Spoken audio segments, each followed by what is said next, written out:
case.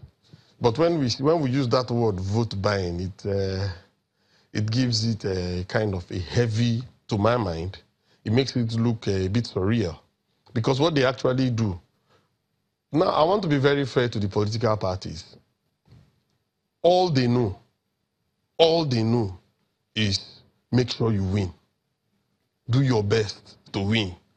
And it is the fellow who wins that is said to be, let me use the word, the best, so to speak. So for them, the ethics of whether you are actually doing proper enlightenment, whether this constitutes vote buying or not, is secondary to these political parties. It's secondary to them because what they want is to win. And if sharing a bag of rice as a result of poverty is what will help them to win, then they will consider it a go-go. Okay. No, sorry. Let me add to what he said. On the other hand, I differ a little because I think the person or the people that benefit from voter education is not exactly the political party. That's why they are not getting involved in it. The nation eventually benefits. The voting populace benefits because the more enlightened we are, then we are empowered to make more informed decisions. I think the fact that the political parties can't invest and are not encouraged, so to say, because the more educated Nigerians are, then they are empowered to say, no, we don't want you. I found that from some so political... are you implying that the political parties deliberately keep the electorate ignorant or want the electorate to remain ignorant? I think for them, there is no reason, there's no impetus for them to engage and to invest in voter education because you see, in actual fact, voter education is not necessarily about vote for me.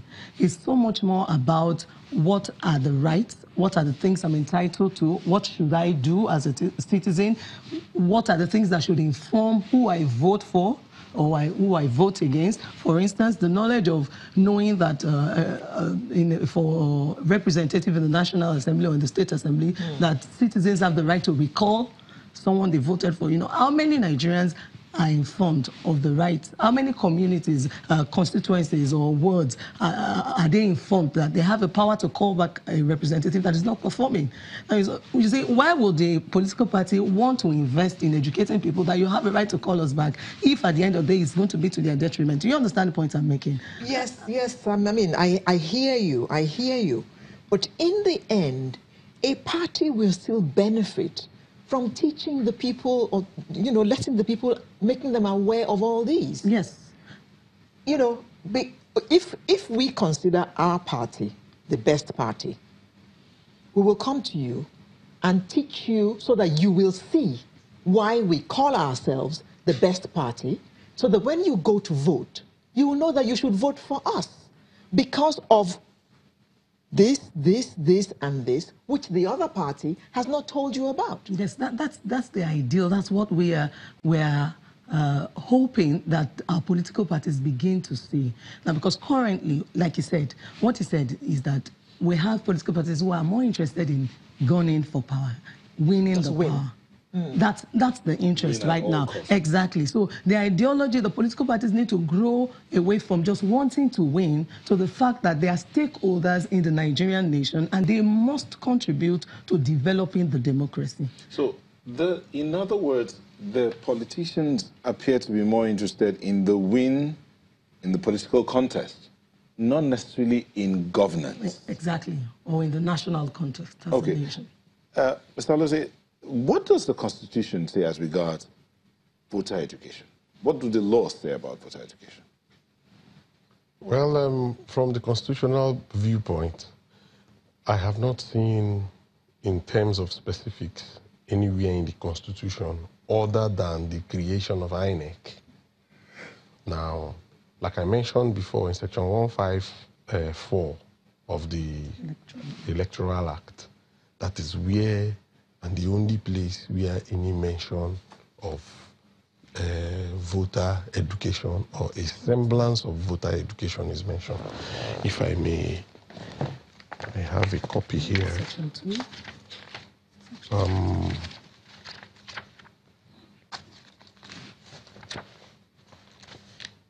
trying to find my own too.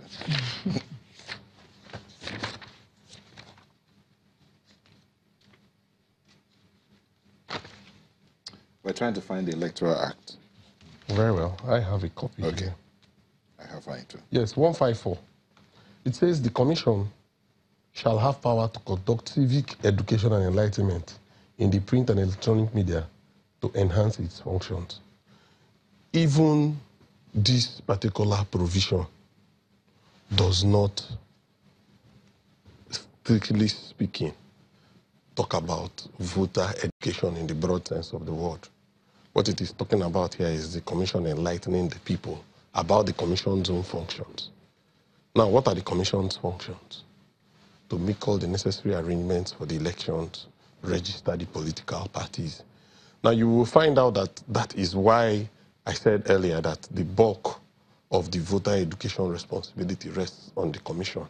Because if the commission is able to explain to Nigerians what it is able to do, what it will do, and what is required of it, you will find out that people will, as a general rule, know more or less what to do when they get to the voting point. And that is the voter education, to my mind. Now, on the other hand,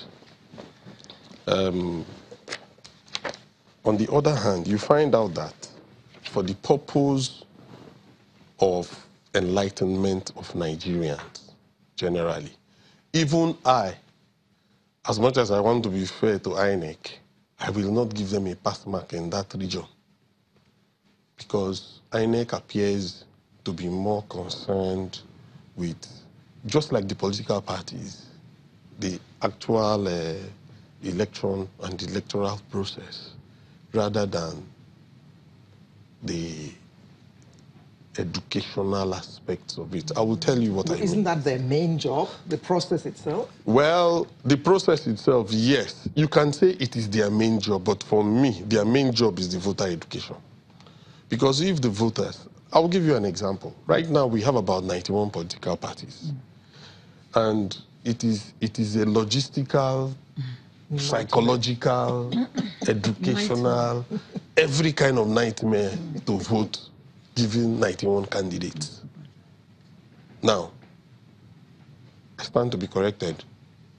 Has INEC ever come out to say anything about how to help Nigerians go through this quagmire of 91 political parties? Beyond get your PVC registered. Very well. They have not come up with any such thing. And that's why I say that for the political parties, even though they are the ultimate beneficiaries by reason of their candidates being the ones that will be returned to power, so to speak, it really is not their business. Okay. Just one moment before I forget. When Lanre was giving his report, he spoke about, I can't remember what he called it, but something that will help the visually impaired. Braille ballot papers. Whatever. Braille ballot guideline. Yes, I mean, I don't know about you, but I never heard of it. Have you heard of it? Oh, in honesty, I have. I heard this morning.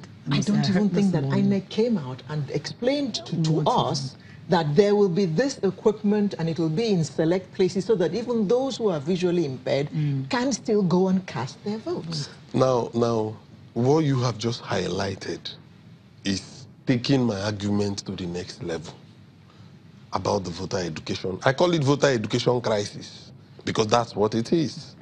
Now, we have a situation where INEC has brought out Braille.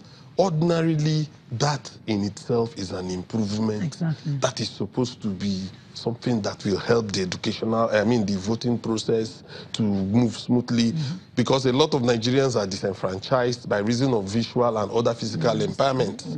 Now, INEC is responding to that, but nobody knows.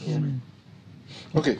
DC, in the functions of INEC, which are found on INEC website, from number 6, there are about 9 functions are itemized. But let me begin from number 6. Monitor political campaigns and provide rules and regulations which shall govern the political parties. 7, conducts voter and civic education, which is also captured in the Electoral Act, Section 154. But see this, promote knowledge of sound democratic election processes promote knowledge of sound democratic election processes. Then 9, conduct any referendum required to be conducted pursuant to the provisions of the Constitution. Okay. But that 7 and 8 refers to knowledge, impacting knowledge. Do you think INEC is equipped to handle this?